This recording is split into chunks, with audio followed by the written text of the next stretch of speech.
Assalamualaikum warahmatullahi wabarakatuh. Apa kabar sobat Softer semuanya? Semoga kalian semua dalam keadaan sehat jasmani dan rohani, tidak kekurangan satu apapun. Bab 2577 sampai bab 2580.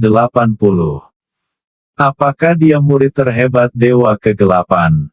Tanya Lucifer. Ya, itu benar. Sebenarnya, murid tertua ini adalah putra Komandan Tians dan adik perempuan juniornya. Petik 2. Semuanya ditemukan oleh Biro Perisai Langit. Jadi satu-satunya yang mengetahui identitas Dewa Kegelapan sekarang mungkin jadilah dia.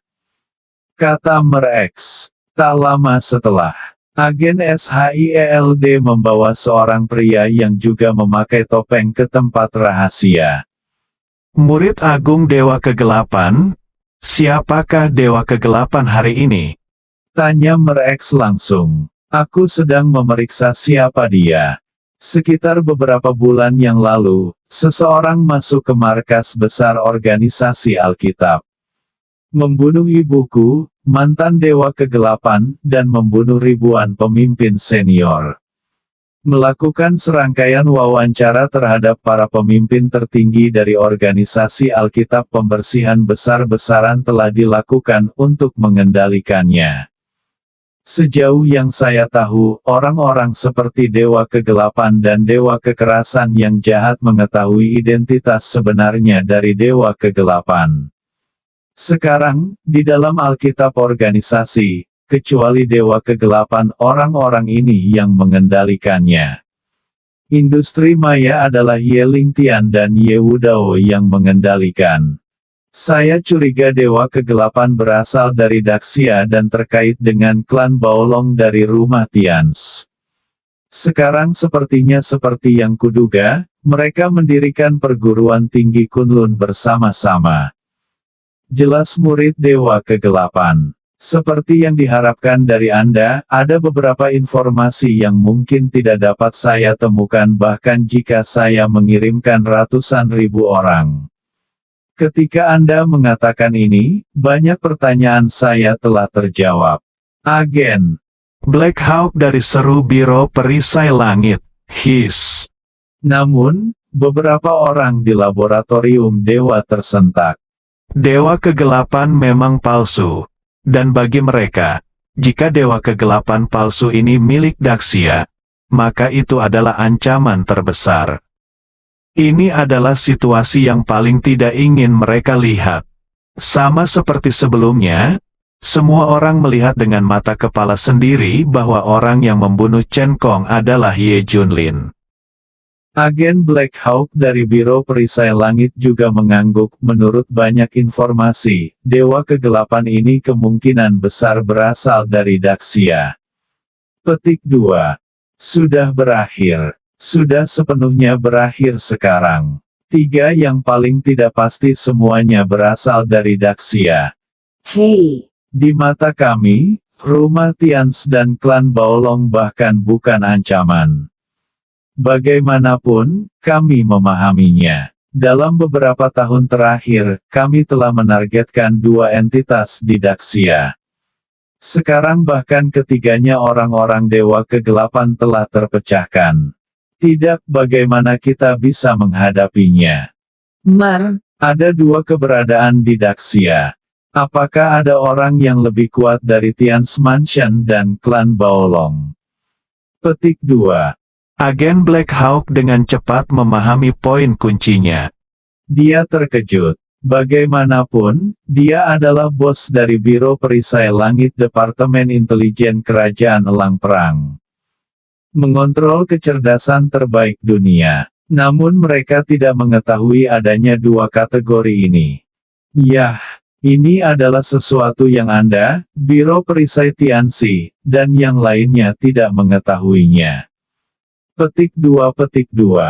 Itu benar. Masih ada 2 jenis keberadaan di Daxia, tetapi mereka tidak keluar. Jika iya, mereka akan lebih menakutkan daripada klan Baolong di Tians Mansion. Lebih lanjut, dapat dikatakan bahwa hilangnya laboratorium para dewa berhubungan langsung dengan mereka. Petik 2. Mereka adalah musuh dalam imajinasi kita. Untukmu, mereka setara dengan web gelap menguasai semua kecerdasan di dunia. Mer-X menjelaskan. Agen Black Hawk Tian Shijun terengah-engah. Murid Agung Dewa Kegelapan juga membuka matanya. Siapa sangka Daxia masih eksis seperti ini. Namun, Daxia telah menjadi eksistensi yang paling bersinar sejak zaman kuno. Teknik penyerapan Dharma dan teknik sihir Vajra yang tidak dapat dihancurkan baru-baru ini keduanya berasal dari Daxia. Selanjutnya, saya ingin Anda menyelidiki lebih lanjut. Kita harus mencari tahu identitas ketiga orang ini secepat mungkin. Kita harus melakukannya secepat mungkin. Petik 2. Dimengerti. Aku akan memeriksanya juga. Aku harus tahu siapa dia. Aku tidak bisa membalas dendam. Terserah kamu. Petik 2. Murid Agung Dewa Kegelapan telah menggantungkan harapannya pada laboratorium para dewa. Apa ide Anda? Apakah Komandan Tians mengetahui keberadaan Anda? Tanya Mer. Murid besar Dewa Kegelapan mengangguk. Kamu seharusnya tahu, tapi dia tidak tahu siapa orang itu, dan dia tidak pernah mencarinya. Petik 2. Jika kamu tidak dapat menemukan petunjuk lain, kamu bisa mencarinya. Dia adalah jurumudi Tian Sensuai, dia mungkin tahu siapa Dewa Kegelapan. Dia mungkin bungkam tentang orang lain. Tapi kamu adalah putranya. Jika kamu memaksakan diri untuk membalaskan dendam ibumu, Dewa Marsekal Tians mungkin tidak akan memberitahumu segalanya, dan dia mungkin mengungkapkan beberapa petunjuk. Murid Agung Dewa Kegelapan segera memahami apa yang dikatakan Tuan. Saya mengerti. Tunggu kabar baik saya. Dia segera pergi. Adapun penguasa klan Ye kuno saat ini, Biro Perisai Surgawi Anda dapat memulai dengan orang lain, seperti anggota klan Ye kuno, Del. Tuan, dimengerti. Agen Black Hawk hendak pergi. Namun dihentikan. Saya tidak bisa membiarkan Anda melakukan pekerjaan Anda dengan sia-sia. Saya telah menyiapkan beberapa peralatan dari laboratorium dewa untuk Anda. Jenis yang tidak dapat ditemukan di luar. Itu benar-benar di atas dunia. Petik 2. Ketika Tuan A bersinar terang. Segala sesuatu dari laboratorium dewa pasti bagus. Apalagi laboratorium dewa yang berkembang secara diam-diam kini tidak mengetahui situasi seperti apa yang telah dicapainya. Pada akhirnya, agen Black Hawk mengambil peralatan tersebut dengan kepuasan dan bahkan kegembiraan. Pak X melakukan beberapa persiapan. Ia juga memerintahkan mata-mata yang masuk ke perguruan tinggi Kunlun untuk aktif mencari petunjuk. Dan cara terbaik adalah menjadi yang teratas. Jadilah murid berprestasi agar bisa berhubungan dekat dengan ketiga Dewa Kegelapan. Jika Anda memiliki kontak dekat, Anda pasti akan mengetahui lebih banyak informasi. Pada hari pertama Universitas Kunlun dibuka, menimbulkan keributan yang sangat besar. Eksistensi macam apa? Ini. Foto patahan gunung sungguh mengejutkan. Mereka tidak bisa menerima pemandangan di hadapan mereka. Mungkinkah Tuan X untuk tanya Lucifer? Apa? Mungkinkah Dewa Kegelapan adalah salah satu dari dua tipe makhluk di Daxia? Lucifer tampak serius. Kemungkinan ini tidak bisa dikesampingkan. Dia terlalu kuat. Itu mungkin saja. Ye Junlin kembali ke Universitas Kunlun dengan tim besar. Semua orang memandang mereka seolah-olah sedang melihat sekelompok orang bodoh. Jelas ini adalah perguruan tinggi terbaik di dunia, tetapi karena keberadaannya, perguruan tinggi itu diturunkan. Petik 2. Setiap kali Ye Junlin dan rombongannya lewat, mereka dapat mendengar komentar seperti itu. Tapi Jiao Tianyu dan yang lainnya tidak peduli. Ketika saya datang ke akademi dan melihat orang lain, mereka merasa seperti sedang melihat anak nakal. Dia bahkan tidak repot-repot membantah ejekan mereka. Pandangan dan rencana masa depan mereka semuanya telah berubah. Di masa depan, tidak akan ada lagi yang namanya perguruan tinggi Kunlun. Kelompok orang ini bahkan kurang layak menjadi lawannya. Tidak ada pemikiran untuk membiarkan mereka melihat lagi. Ini tidak bisa diejek oleh Ye Junlin. Dia mengatur semua orang untuk mulai berlatih. Dia juga mulai berlatih. Sekarang adalah saat yang kritis. Sepertinya dia sedang perlombaan senjata dengan laboratorium dewa. Jangan lepaskan sedikit pun. Beberapa hari ke depan, Seluruh perguruan tinggi Kunlun mulai memasuki tahap pengajaran. Para instruktur mulai memberikan bimbingan pribadi, dan terjadi keributan di mana-mana di kampus. setelah Ye Junlin selesai berlatih sendiri, dia membimbing murid-muridnya. Selanjutnya, dia mulai berkeliling akademi. Dia pertama kali mengamati di tim Ye Zantian. Di satu sisi, dia memilih bibit yang bagus, dan di sisi lain, dia menyaring mata-mata. Kemudian, mereka berada di tim Ye Qingtian. Selanjutnya, Ye Junlin masuk dan keluar dari barisan instruktur lainnya. Amati semua siswa satu persatu. Oleh karena itu, perilaku Ye Junlin tampak agak aneh. Ye Junlin, apa yang kamu lakukan? Apakah kamu mencuri pelajaran? Seseorang akhirnya bertanya. Inilah yang ditanyakan Yin Zhengping. Bahkan, dia menanyakan apa yang dipikirkan sebagian besar orang yang hadir. Banyak orang yang mengamati Ye Junlin dan menganggap dia agak licik. Bahkan Li Ziran dan yang lainnya merasa Ye Junlin mungkin ada di sini untuk mencuri pelajaran. Tapi kami tidak bisa mengatakannya secara langsung. Setelah Yin Zhengping mengungkitnya, semua orang merespons satu demi satu.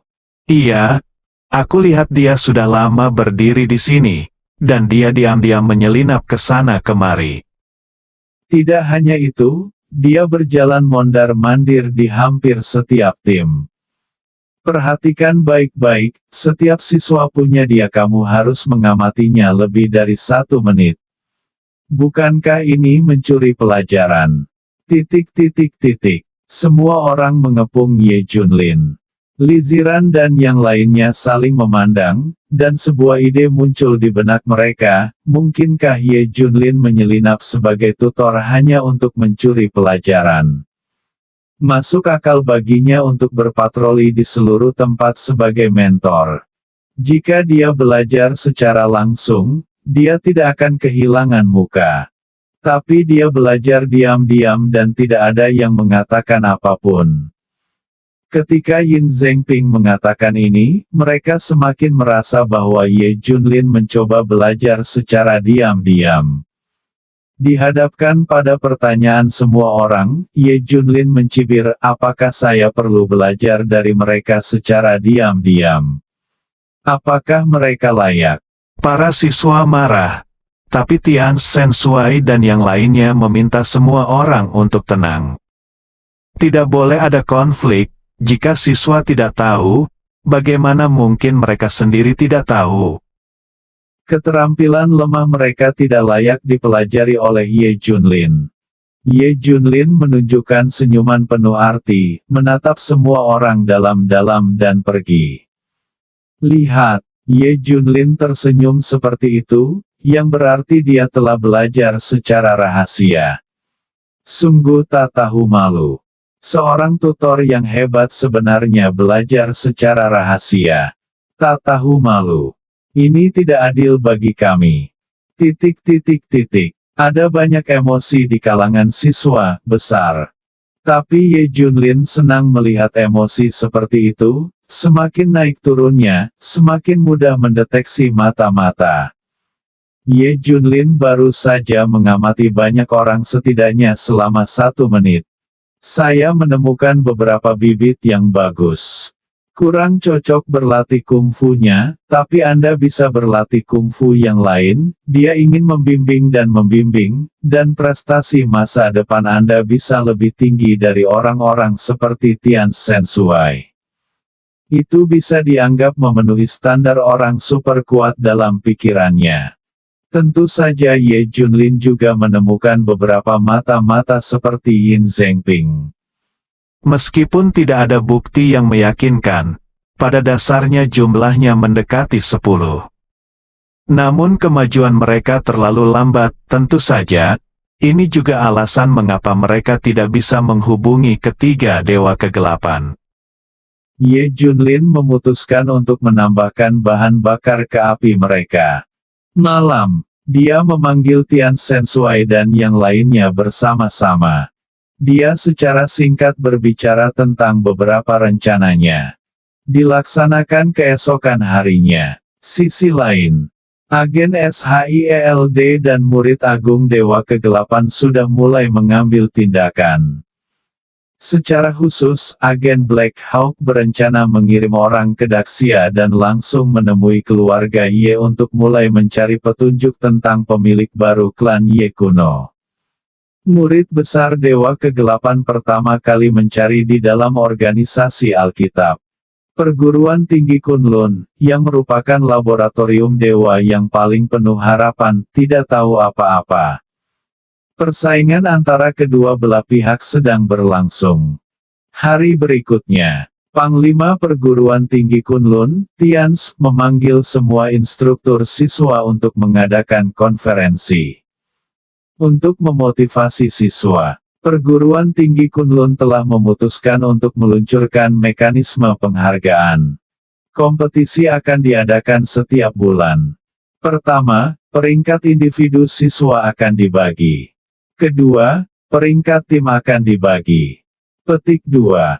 Siswa siapa yang memenangkan tempat pertama akan menerima artefak tertinggi. Artefak ini ditempa oleh Dewa Kegelapan. Kekuatannya sangat menakutkan. Petik 2. 3 tim teratas akan menerima sumber daya dalam jumlah besar, seperti ramuan, artefak, del. Semua sumber daya yang dapat meningkatkan kekuatanmu. Segera setelah berita ini diumumkan, seluruh tempat meledak. Semua orang pernah mendengar tentang artefak yang ditempa oleh Dewa Kegelapan. Tapi saya belum pernah melihatnya dengan mata kepala sendiri. Seseorang hanya bisa mendambakannya. Sekarang ada peluang untuk mendapatkannya. Siapa yang tidak bersemangat? Semua orang seperti disuntik darah ayam. Untuk menyemangati semua orang, dekan telah mengirimkan artefak untuk dilihat semua orang. Petik 2. Kata-kata selanjutnya dari Tian Shen Shuai benar-benar membuat seluruh perguruan tinggi Kunlun mendidih. Bisakah Anda melihat artefak di lokasi? Masih bisakah kamu menguji kekuatanmu? Segera, seseorang membawa kotak panjang dengan teknologi modern. Setelah memasukkan kata sandi, kotak panjang terbuka sebagai tanggapan. Sebuah panah yang bersinar dengan cahaya biru muncul dari dalam. Boom! Pada saat yang sama, kekuatan mengerikan terpancar darinya, membanjiri seluruh tempat. Bahkan ekspresi orang-orang seperti Ye Qingtian berubah drastis. Mereka semua merasakan tekanan. Ye Zhantian mengertakkan gigi. Senjata ajaib ini sendiri lebih kuat dari pedangnya. Apa yang dibawakan Ye Junlin memang merupakan hal yang bagus.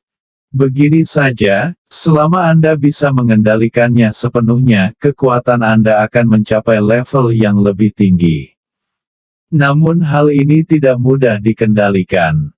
Bahkan Tian Shen Shuai dan yang lainnya tidak dapat mengatakan bahwa mereka dapat mengendalikannya 100%. Kecuali Ye Junlin, tidak ada seorang pun di lapangan yang dapat mengerahkan kekuatan maksimum artefak tersebut. Namun, bahkan 1% dari kekuatannya pun jarang terjadi di dunia. Ada juga mezzanine di dalam kotak panjang. Ada 20 anak panah yang ditempatkan dengan rapi di mezanin. Itu terbuat dari logam khusus dari tanah terlarang nomor 76, dan mengandung energi yang menakutkan. Satu anak panah ditembakkan, menghancurkan dunia. Apakah pedang surgawi dan pedang duniawi yang asli bukanlah apa-apa? Melihat artefak itu muncul, semua orang mengepalkan tangan mereka erat-erat, dengan sedikit kegilaan di mata mereka. Siapa yang tidak menginginkannya? Sekarang mari kita pilih seorang siswa untuk mencobanya. Mari kita coba Xiao Feng. Komandan Dewa Tians akhirnya memilih Xiao Feng untuk mencoba senjata Dewa Panah otomatis. Baik. Xiao Feng setuju dengan penuh semangat. Dia bergegas ke depan dan dengan gemetar mengeluarkan panah dari kotak. Semua orang memandang dengan iri. Tian Sensui mengelak dan mundur 100 meter dari Xiao Feng. Ayo, ambil panah. Serang aku. Petik 2. Dewi Tians berkata dengan gagah. Ini membuat Xiao Feng tertegun. Benar. Gunakan kekuatan terbaikmu untuk mencabut anak panah dan menyerangku. Petik 2. Kata Komandan Dewa Tians dengan pasti. Xiao Feng dengan gemetar meraih panah itu, berat panah itu jelas membuatnya terkejut. Apakah ini terlalu berat? Seperti beban gunung kecil. Dia mengambil busur dan anak panah lain dari mezanin dan menaruhnya di panah otomatis. Kalau begitu komandan, hati-hati. Aku akan mulai. Xiao Feng terkejut dan ingin meninggalkan tali busur. Tapi begitu dia mulai, dia hampir tersandung ke tanah. Terlalu berat, itu tidak bisa dibuka sama sekali. Benar saja, artefak sulit dikendalikan. Jika Anda mengendalikannya dengan baik, Anda tidak akan terkalahkan. Xiao Feng menarik panahnya lagi dan meraung ke langit. Momentumnya terus meningkat dan kekuatannya terus meningkat. Seluruh orang itu sepertinya meledak. Dia menggunakan seluruh kekuatannya untuk mencabut anak panahnya. Gemuruh. Bahkan tanah pun berguncang, menimbulkan suara yang sangat keras. Namun, tali busurnya hanya ditarik setengah, bahkan belum penuh. Ini menunjukkan kekuatan seperti apa yang diperlukan untuk mengendalikan artefak ini. Whoosh! Xiao Feng mencapai level maksimumnya dan tiba-tiba menembakkan panahnya. Anak panah ini menyapu dengan kekuatan gunung yang menderu dan tsunami. Itu adalah kecepatan kilat yang tidak dapat ditangkap oleh siapapun. Dalam sekejap, dia muncul di depan Tian Sensui. Setelah kontak tersebut, ekspresi Tian Sensui berubah drastis. Dia meremehkan musuh. Saya pikir meskipun itu adalah senjata ilahi, menggunakannya pada level Xiao Feng tidak akan menyebabkan banyak kerugian baginya. Hasil sekarang ini merupakan ancaman langsung terhadap kehidupan. Komandan Dewa Tians memarahi dan mencoba yang terbaik untuk melawan. Cici. Tian Sensui terus mundur. Butuh beberapa ribu meter untuk menghentikan dan menetralisir serangan panah ini. Seluruh orang berada dalam kondisi yang sangat malu. Keajaiban. Sangat mengejutkan. Li Ziran, King Long, Qilin dan lainnya mengepalkan tangan mereka erat-erat. Mereka harus menjadi nomor 1 dan mendapatkan artefaknya. Itu terlalu menakutkan. Tapi Ye Junlin tersenyum menghina. Bersambung.